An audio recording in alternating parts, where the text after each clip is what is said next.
Hello. Hello, আসসালামু আলাইকুম। ওয়ালাইকুম সালাম। খুব পরিষ্কার শোনা যাচ্ছে, বলো।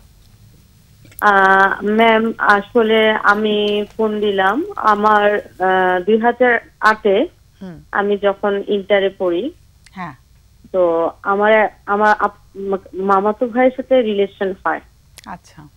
তো রিলেশনটা হচ্ছে আমার ফ্যামিলি মেনে নেয়নি। হুম হুম সে বেকার ছিল। তখন আমি তাকে বললাম, আমার মামাতো ভাইকে, যে আপনি তাহলে একটু পড়াশোনা করে কুরিয়ারতে যান, কুরিয়ারে যেহেতু সুযোগ আছে। হুম তো সে কুরিয়ারতে যায়, হুম তারপর আমাদের কন্টিনিউ যোগাযোগ থাকে। হুম তারপরে এক পর্যায়ে আমাদের ফ্যামিলি থেকে হুম একটা ছেলে ঠিক করে হুম। বিয়ে দিয়ে দেয় আমাকে জোর করে। সে আসতে পারে নাই। তো ছেলেটার সাথে বিয়ে হওয়ার পর ছেলেটার প্যানিক অ্যাটাক ছিল, এটা আমাদের আচ্ছা, কাছে হাইট করছে। মানে যার সঙ্গে বিয়ে হয় তার প্যানিক অ্যাটাক ছিল? জি জি জি। আচ্ছা। তো একদিনও তার সাথে আমি ঘর সংসার করিনি। হুম। শেষে আমাদের বাসা থেকে ডিভোর্স লেটার পাঠানো হয়। আচ্ছা, কি করে জানলে যে ও প্যানিক অ্যাটাকে ভুগছে? ও ওই ছেলেটা হচ্ছে কি আমাদের গ্রামের বাসার পাশেই। আচ্ছা। ঠিক আছে, ওরাও হুম। স্বীকার করছে যে হ্যাঁ, আমার ছেলে প্যানিক অ্যাটাক। শেষে আমাদের বাসা থেকে ডিভোর্স লেটার পাঠানো হয়। না না, তারপর আমি কিন্তু মাস্টার। একটা তো হচ্ছে যে ওদের ওরা কাছাকাছি বাড়ি ছিল, তোমরা আগে থেকে জানতে যে ও প্যানিক অ্যাটাকে ভুগছে? না না না, আমরা হচ্ছে গ্রামের বাসার মানুষ হইনি, ওরাও গ্রামের বাসার মানুষ হয়নি। ওরা হুম। খুলনাতে, আমি ছিলাম রংপুরে। আচ্ছা। তো আমাদের বাসা ঢাকা করার পরে ওরাও আমাদের বাসা, ওইখানে ওদের বাসা হুম। ঢাকাতেই। শেষে মানে পছন্দ করে অফার দেয় বিয়ে। তখন আমি রাজি ছিলাম না বিয়েতে। তো আমার ভাইয়ের না, বোনেরা আমার সবাই প্রশ্নটা ছিল প্যানিক অ্যাটাকের ব্যাপারটা কখন জানাজানি হলো? প্যানিক অ্যাটাকটা হচ্ছে আমাদের কাবিন হওয়ার পর, যখন হচ্ছে আমাদের আর কি, মানে যেদিন ফার্স্ট রাত বাসর ঘরে, সেদিন সে আচ্ছা আর কি ফিট হয়ে পড়ে যায়। আচ্ছা। তখন আমি আমার গার্জিয়ানকে জানালাম। তারা বলল কি সমস্যা, এরকম কেন ফিট হয়ে গেছো? তখন হুম। ছেলে এবং ছেলের বাবা মা বলল যে আমার ছেলের এই সমস্যা। আচ্ছা। সে আমার গার্জিয়ানরা বলল যে না, আমার মেয়েকে তাহলে আমরা যে এখানে রাখবো না, হুম আমাদের পক্ষে সম্ভব না, ডিভোর্স হয়ে যায়। হুম। তাও 3 বছর পরে আবার আরেক ছেলেকে, মানে আমার ফ্যামিলি ঠিক করে বিয়ে দেয়। তো কিন্তু যেহেতু হোয়াট আমাদের, অ্যাবাউট দ্য পারসন যে কোরিয়া গেল, তার কি হলো? তার সে যখন শুনে আমার ওই যে প্রথম হাজবেন্ড যে ছিল প্যানিক অ্যাটাক যা হয়েছিল, হুম। ওইটা বিয়ের পর সে তখন আর আমার সাথে হাই হ্যালো করেনি। আচ্ছা, সে আমার যোগাযোগটা আবার, বন্ধ করে দিয়েছে তোমার সাথে? জি জি জি ম্যাম, আচ্ছা আচ্ছা, ওকে। সে আমার আরেক মামাতো বোনের সাথে সম্পর্কে জড়ায় যায় আমার আচ্ছা। বিয়ের পর, হুম কাবিনের পরে। তো সে 2-3 বছর পর, আমি যখন মাস্টার্স কমপ্লিট করে ফেলি ইডেন থেকে পলিটিক্যাল সায়েন্সে, হুম হুম। সে আমার ফ্যামিলি থেকে আরেকটা ছেলেকে মানে চুজ করে আচ্ছা। বিয়ের ব্যাপারে। তো হুম ছেলেও আমাকে পছন্দ করছে, ছেলে বাবা মাও পছন্দ করছে। আমার ভাই বোনেরা সবাই থাকে অস্ট্রেলিয়াতে, আমি ভাই বোনের মধ্যে সবচেয়ে ছোট। হুম শেষে হচ্ছে সেই ছেলেটা বিয়ে করার পরে তাদের লোভ ছিল অস্ট্রেলিয়াতে যাবে। হুম। কোভিড এর মধ্যে আমাদের বিয়েটা হয়। আচ্ছা। খুব ভালো ছিলাম, কিন্তু ছেলের বাবা মার আচরণ ভালো ছিল না, আমাকে মারধর করতো। ছিল বারবার আমাদের ফ্যামিলিকে চাপ দিত যে আমাকে কেন নিয়ে যাচ্ছেন না অস্ট্রেলিয়াতে। শেষে একদিন অস্ট্রেলিয়ার কথাটা আসলো কিভাবে? অস্ট্রেলিয়ার কথাটা এভাবে আসলো যে আমার ভাই বোনেরা যেহেতু সবাই সিটিজেন, তো তাদের ও। চিন্তাধারা ছিল যে আমাকে বিয়ে করলে হয়তো বা ও অস্ট্রেলিয়া ছেলেও চলে যেতে অস্ট্রেলিয়াতে পারবে, যেতে তোমার সাথে পারবে। চলে যেতে পারবে। আচ্ছা। জি জি জি হুম ম্যাম। শেষে হচ্ছে বিয়ে দীর্ঘ 2-1.5 বছরের মধ্যে হুম ছেলেরা অনেক অত্যাচার করলো। ছেলে মার দেয় শরীরে, ছেলের বাবা দেয়, মা দেয়, না খেয়ে রাখে। আমার ফ্যামিলিকে জানাইলাম। জানানোর পর ছেলে যা বলে বা আমার শ্বশুর শাশুড়ি যা বলে, আমার বড় বোন সেটাই বিশ্বাস করে, বা আমার গার্জিয়ানরাই বিশ্বাস করে যে না, তোর দোষ, ছেলে ভালো। শেষে বাড়িওয়ালা, ভাড়াটিয়া, আমার যারা পরিচিত আছে, যে না, তোর বোনের কোনো দোষ নেই, ছেলের দোষ এবং ছেলের বাবা মার দোষ। হুম হুম শেষে তারা আমার প্রতি কোনো গুরুত্ব দেয় না, হুম আমার হাজবেন্ডের প্রতি গুরুত্ব দেয়। হুম। একদিন হচ্ছে তার খালাতো বোনের বাসা আমাকে বেড়াতে নিয়ে যায়, সে রাতে আমার শ্বশুর শাশুড়ি বাসা ছেড়ে দিয়ে চলে যায়। তারপর আমরা ঢাকায় আসি। আসার পর বললাম যে চলেন, বাসা যাচ্ছি না কেন? বাসা কেন যাব? বাসা তো আব্বা মা ছেড়ে দিচ্ছে। বাসা ছেড়ে দিচ্ছে মানে? তো হ্যাঁ, তার ওই বাসায় থাকবে না। আর তাহলে আমরা কোথায় যাবো? তুমি কোথায় যাবো সেটা তো আমি জানি না, তুমি যেখানে মেলা সেখানে মানে যাও। তখন তোমরা আমি, থাকার, মানে যেখানে গিয়েছিলে সেখানে তোমরা মানে মানে বেরিয়ে চলে আসবে না, সেখানে ছিলে? না না না, আমার যেটা শ্বশুর বাড়ি ছিল ঢাকায়, আমার যে হাজবেন্ড ছিল, হুম। ঈদের পরের দিন আমাকে তার খালাতো বোনের বাসায় বেড়াতে নিয়ে যায়। আচ্ছা তা আমরা দুজন বেড়াতে যাই, বেড়াইয়ে তারপর পরের দিন সকালে ঢাকায় আসি। আচ্ছা আসার পর বাসায় যাব, তা আমাদের তো বাসা নাই, আমার বাবা মা বাসা ছেড়ে দিছে, এটা আচ্ছা। লুকাইছে আমার কাছে। হুম হুম। তো সে বললো আমি তো এখন একটা চাকরি পাইছি, এখন এই মুহূর্তে তো তোমাকে আমি কোথায় রাখবো কি করবো সেটা আমার জানার বিষয় না, তুমি কোথায় যাবে যাও। ও তখন বাহ। আমাকে রাস্তায় ফেলে দিয়ে চলে যায়, আমার গার্জিয়ানকে জানাই, আমার গার্জিয়ান সেটা আর কোনো আমার সাথে যোগাযোগ করে না। শেষে যখন আমার কাজিনকে জানাই ওএসআই, তো বললো ঠিক আছে দেখ কোনো মেয়েদের হোস্টেল আছে কিনা, সেখানে উঠি। ওঠার পর তখন আমার ভাই বোনেরা কোনো টাকা পয়সা দেয় না, আমার কিছু অ্যাসেট ছিল সেগুলো বিক্রি করে ব্যাংকে রেখে এখন পর্যন্ত চলতেছি। এবং আমার যে বান্ধবীকে মিলে এসআই, ওই আমাকে পুরোটা সাপোর্ট দিচ্ছে। তো পরে জানার পরে এখন তারা জানতে পারতেছে যে তারা দোষ করছে, কিন্তু আমি যে একা একা থাকতেছি, একটা ছোট বোন, মা বাবা নাই, সবাই ছোট, তারা অস্ট্রেলিয়া থেকে কেউ যোগাযোগও করে না, আমার বোনটা কি খেলো না খেলো কোথায় আছে, এই জন্য আমি ডিপ্রেশনে চলে যাচ্ছি, প্রচুর রাগ হয়ে যাচ্ছে। মানে একটা ভালো কথা যখন আমি উচিত কথাগুলো আমার ভাই বোনদের বলতেছি বা আত্মীয় স্বজনের কাছে বলতেছি যে আমার ভাই বোনেরা আমার সাথে যোগাযোগ করতেছে না, আমার তো কোনো দোষ নেই, কেন করতেছে না। তো এখন মানে তোমার বাবা এই মাও চলে গেছেন অস্ট্রেলিয়াতে? না না না, আমার আব্বা মা ছোটবেলায় মারা গেছে, আমার বড় ভাই ও। অস্ট্রেলিয়াতে ফার্স্ট যায়, তারপর আমার বড় বোনের বিয়ের মাধ্যমে অস্ট্রেলিয়াতে যায়। হুম। আর আমার ছোট ভাই নিউজিল্যান্ডে থাকতো, এখন ছোট ভাইয়াও ওই আপনার অস্ট্রেলিয়াতে সেটেল, আর অস্ট্রেলিয়াতে মেজ সেটেল ভাইয়া করেছে। বাংলাদেশে থাকে, জি, আর আমি থাকি কয় ভাই বোন ঢাকাতে। তোমরা? আমরা 3 ভাই 2 বোন। তাহলে তুমি ছাড়া বাকি সবাই অস্ট্রেলিয়াতে সেটেলড? জি জি, 3 ভাই বোন অস্ট্রেলিয়াতে সেটেল, আমি ঢাকায় আছি, আর মেজ ভাই আছে রংপুরে। একজন ভাই আছে রংপুরে? জি জি। তো সেই ভাইও তোমার খোঁজ নিচ্ছেন না? না না না, কোনোভাবে হেল্প করতেছে না যে আমার বোনটা আমার সাথে থাকুক, কেউ দায়িত্ব নিতে চাচ্ছে না। সেটা দেখা যাচ্ছে কেন যে আমি বড় বলো ভাই, তো? মানে সাধারণত তো মানে ভাই আছেন, বড় ভাই তো তোমার, তুমি তো সবার ছোট তাই না? জি জি জি। তো বড় ভাইও কেন মানে এত দায়িত্বহীন আচরণ করছে? না, তাদের কথা যে তুই এখন অ্যাডাল্ট, তোর দায়িত্ব আমরা এখন পালন করতে পারবো না। আমি তো কেন পালন করতে পারবেন না? আমি তো আমার নিজের পছন্দে বিয়ে করিনি, আপনার যে দুইবারই হ্যাঁ, যেটা দিয়েছেন, আপনাকে ভুলে তো আমার জীবনটা নষ্ট হয়েছে, তাই সেটা আমাদের দেখার বিষয় না। বা হাত গুটিয়ে ফেললো একদম? জি ম্যাম। না, বললাম একদম হাত গুটিয়ে ফেললো আর কি। জি জি জি। হুম। তো এই অবস্থায় হচ্ছে আমি একা একা থাকতেছি, আমার ব্যাংকে যে টাকাটা আছে ওইটা দিয়েই চলতেছি। তো তোমার আমাকে কোনো, তুমি বলতেছে কোনো কাজ করছো বা মানে জব না করছো না কোনো? না না ম্যাম, আমি জব করতেছি না। আমাকে আমার বড় ভাই বলতেছে আমার ব্রেনের সমস্যা হয়ে গেছে, আমি রাগ হচ্ছি, তার উচিত কথা বলতেছে, এটার জন্য নাকি ব্রেনের সমস্যা। শেষে একজন আম, মানে ডাক্তারের পরামর্শ নিচ্ছি, সে আসলে আমাকে কিছু মেডিসিন দিচ্ছে, ওগুলা নিচ্ছি, এখন একটু রাগ কমে গেছে। কিন্তু তারপরে যে একা একা আছি, নিজের জন্য নিজের ছেলে দেখতেছি, বিয়ের ঘটকদের সাথে এটা করতেছি, তোমার মানে যোগাযোগ পড়াশোনা করতেছি। কতটুকু করেছো তুমি? জি ম্যাম। পড়াশোনা কতটুকু করেছো? আমি অনার্স মাস্টার্স করেছি ইডেন থেকে, পলিটিক্যাল সায়েন্স। হুম। কিন্তু কখনো কোনো জবের কথা ভেবেছো কি? হ্যাঁ, জবের কথা তো ভেবেছি, কিন্তু আমার যখন আমার মা বেঁচে ছিল, ভাই বোনেরা একসাথে থাকতাম, বিয়ে হয়নি যখন, হুম। তো বলতাম, আমি যখনই জব করতে চেতাম ব্যাংকে বা ভালো ভালো জায়গায়, বলতো তুই কেন জব করবি, তোর কেন জবের দরকার আছে।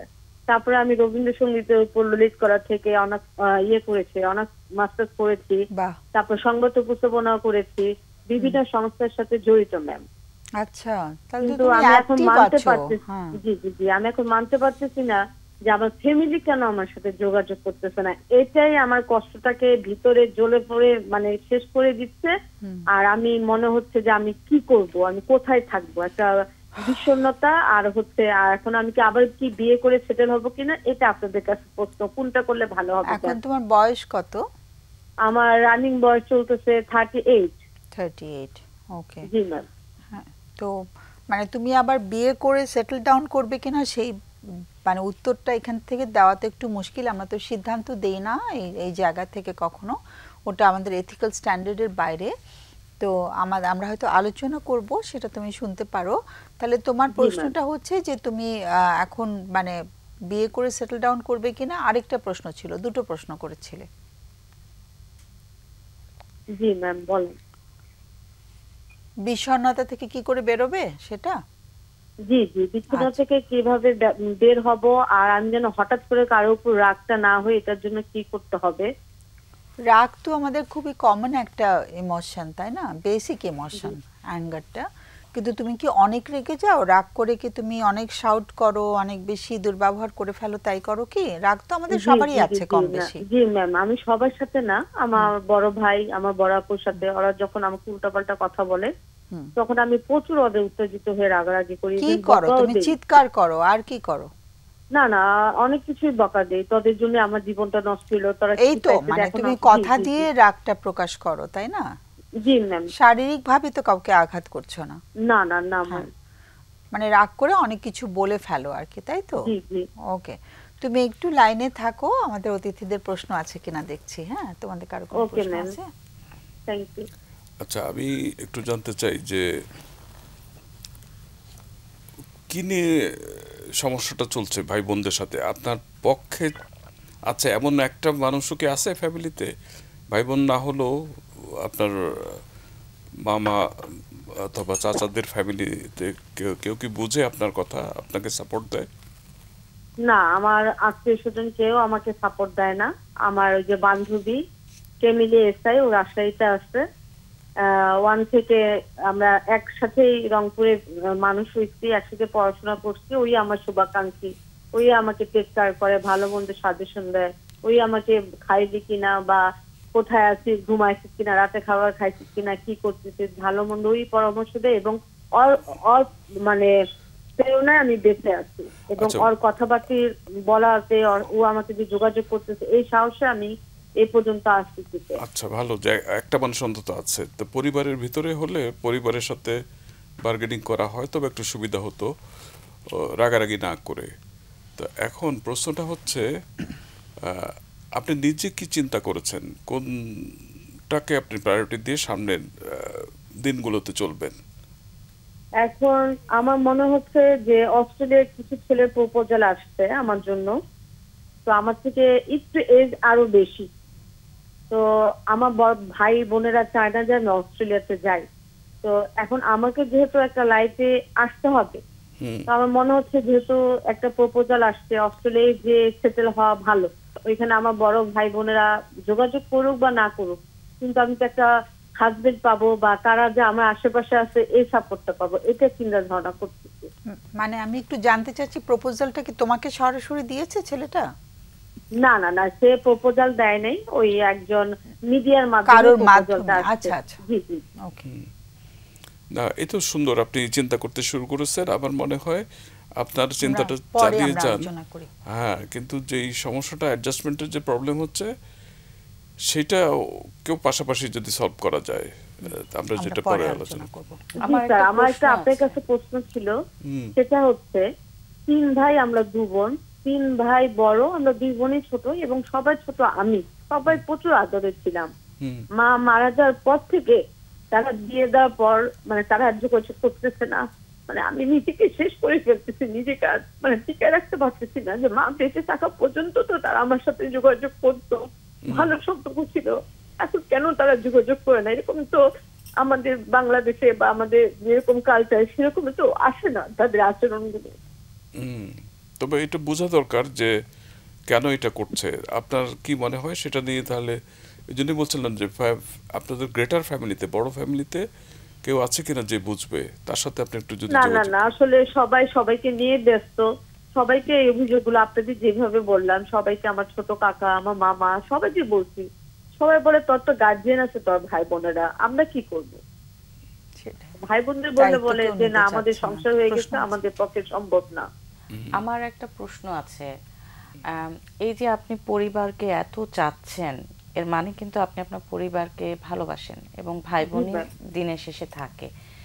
কিন্তু আপনার পরিবার আপনাকে নিতে চাচ্ছে না, আপনি অস্ট্রেলিয়ায় যান এটাও ওনারা চাচ্ছে না।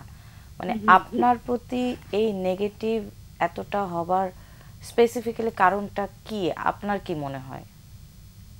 ওই যে একটাই কারণ, যে আমার লাইফে 2টা অ্যাক্সিডেন্ট হওয়ার পরে তারা যে ভুল করছে, তাদের ভুলের জন্য যে তাদের সাথে রাগারাগি করে, এই জন্য ম্যাম।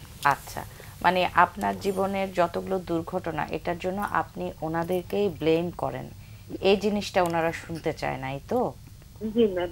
আচ্ছা, আমি যতটা বুঝেছি আপনার রাগটা আসলে আউট অফ ডিপ্রেশনে আসে, এবং আপনি আপনার সমস্ত কষ্টগুলো আপনার ভাই বোনদেরকে হয়তো চিৎকার করে বলেন, নিজের কষ্টগুলো প্রশ্ন আছে তোমার? ঝাড়েন, কিন্তু এই ওয়েতে কি আসলে কাজ হচ্ছে? উল্টো রেজাল্ট হয়ে যাচ্ছে নাকি? জি ম্যাম, উল্টাও হয়ে যাচ্ছে। আমি বুঝতেছি উল্টা হয়ে যাচ্ছে। তাদের সাথে এটা বুঝা পাওয়া, ভালো আচরণ করে দেখছে, কিন্তু তারপর তাদের কোনো রেসপন্স নাই। মোট কথা ওরা আমার যে আপনার দায়িত্ব ভাইদের থেকে ওয়াইফ, এখন তারাও সরে যেতে পর্যন্ত চাচ্ছে। যোগাযোগ করে না। আচ্ছা, এখন আপনি তাহলে কি চাচ্ছেন? ম্যাম, আমি চাচ্ছি যে অস্ট্রেলিয়ার কোনো সিটিজেন ছেলে বিয়ে করে তারপরে আমিও আমার ভাই বোনদের দেখাইতে চাই যে দেখ, আমিও আসতে পারছি অস্ট্রেলিয়াতে, তোরা যেহেতু আমার জন্য ট্রাই করিস না, নিয়ে আসিস না, একা একা থাকতেছি মা ছাড়া বাবা ছাড়া। এটা আমার একটা জেদ চলে আসছে ভিতরে যে আমি এখন আচ্ছা। অস্ট্রেলিয়া একটা সিটিজেন ছেলে, আমার মতোই তার অ্যাক্সিডেন্ট হোক, তাকে বিয়ে করে অস্ট্রেলিয়ায় সেটেল হব। ঠিক আছে, ঠিক আছে। অনেক অনেক ধন্যবাদ তোমাকে ফোন করার জন্য। আমরা আলোচনা করছি, তুমি আমাদের সঙ্গে থেকো। হ্যাঁ, আমাদের আমাদের সবার তরফ থেকে অনেক সহমর্মিতা রইল তোমার জন্য, এবং আশা করছি তুমি ভবিষ্যতে কিছু খুঁজে পাবে। হ্যাঁ, কে বলবে আগে? আচ্ছা, আমি এতটুকু বলি যে ওনার সমস্যা যদিও আছে, উনি যেভাবে চিন্তা করছে সলভ করার, সেটাও কাজে দিতে পারে। তো এটা একটা ভালো উদ্যোগ, এবং এটা ওনাকে আরো মোটিভেট করবে। একটা গোল ডিরেকশনে থাকলে ওনার ডিস্ট্রেস ডিপ্রেশনও কমতে পারে। তবে ডিস্ট্রেস ডিপ্রেশন যেগুলো হচ্ছে এবং ফ্যামিলির বাস্তব পরিস্থিতির কারণে, তো সেটা নিয়ে উনি একটু কাউন্সেলিং সাপোর্ট, সাইকোথেরাপিউটিক সাপোর্ট, সাইকোলজিস্টের সাপোর্ট নিতে পারেন। ওনাকে মানে স্ট্র্যাটেজিক্যালি চিন্তা করতে হবে যে কি করে আমি ওই বিয়ের মাধ্যমে একটা সেটেলমেন্টের কথা ভাবছেন, কিন্তু ওনার যেহেতু ক্যাপাসিটি আছে, উনি একটু জব চেষ্টাও করতে পারেন, তাতে ওনার ইকোনমিক স্ট্রেংথ বাড়বে। একটু মানে ইয়েটা কমবে আর কি, চিন্তা চিন্তা Depressionটা ভাবনাটা একটু কমবে। আর ভাই বোনরা যেটা করছে, এটা বাংলাদেশের কনটেক্সটে কালচারে এটা যায় না। তারা হয়তো আছে, অনেক রকম ফ্যামিলি আছে, সব ভুলই তো করছে। ফ্যামিলি একরকম হ্যাঁ, তবে ওনার অল্টারনেটিভ মানুষের যেহেতু সাথে ওনার মেশার ক্যাপাসিটি আছে, বন্ধু যেমন একজনকে পেয়েছে, এরকম হয়তো আরো ভালো বন্ধু কিংবা ভালো একটু মানুষ সোশ্যাল লাইফটাকে লাইফটা আরো তৈরি বেশি রিচ করতে পারে করে আর কি। নিতে পারেন। মানে আমি খুব অবাক হয়ে দেখছিলাম যে উনি একই সাথে অত্যন্ত শিক্ষিত, পড়াশোনা সব শেষ করেছেন, উনি সংবাদ উপস্থাপিকা, তারপর আরো কি কি যেন সামাজিক অনেক কর্মকাণ্ড অনেক আছে। কর্মকাণ্ড, মানে ওনার কিন্তু চাইলে উনি নিজেকেই নিজে আপগ্রেড করতে পারে, একটা চাকরি করা বা নিজের একটা স্থান তৈরি করা, এভাবেই কিন্তু উনি ওনার ভাই বোনকে দেখাতে পারে, উনি যেটা কিন্তু বলছিলেন। ওর না মানে ভেতরে অনেক ব্যথা কষ্ট, এই যে কেঁদে ফেললো, তাতে করে না হয় কি, কোর ফ্যামিলি যখন আমাকে ডিসওন করে, তখন তো ওই এটা ভয়ঙ্কর কষ্টটা একটা না, ওই কষ্ট। কষ্টটাই বলার জন্য ফোন করেছে। মানে আমার she is very capable, no হ্যাঁ, ডাউট, কিন্তু but ওই যে আমার ভিতরে প্রশ্ন কষ্টটা হচ্ছে- না ওকে তাড়া করে বেড়াচ্ছে আর কি। উনি এই যে বিয়ের মাধ্যমে একটা সলিউশন ভাবছেন, এটা না আবার এরকম হয় যে উনি একটা বার্নিং ফ্রাই প্যান থেকে গিয়ে আবার একটা বার্নিং ফায়ারে পড়ে হ্যাঁ, যায়? আমরা সেই ভয়টা না দেখাই, আমাদের এখান থেকে ভয় না দেখাই, এদিক কিন্তু থেকে উনি আসলে ওনার ওর নিজের না, মানে ক্যাপাসিটিকে অতীতেও যে দুর্ঘটনাগুলো ঘটেছে আমাদের, কিন্তু সেগুলো অনেক সময় হন্ট করে, তাই না, আমাদেরকে তাড়া করে বেড়ায় যে কেন আমার জীবনে এতগুলো দুর্ঘটনা হতে হতে হলো আর কি। হ্যাঁ, তো মানে সেই আমার জায়গাগুলো সাথেই কেন? আমার সাথেই কেন, মানে ওয়াই মি। তো ওই জায়গাগুলো আসলে যেটা মাহমুদুর রহমান বলেছে যে একটু থেরাপির সেবা নিলে সেটাতে ও একটু হিলিং হতো আর কি, ওর হিলিংটা হয়নি।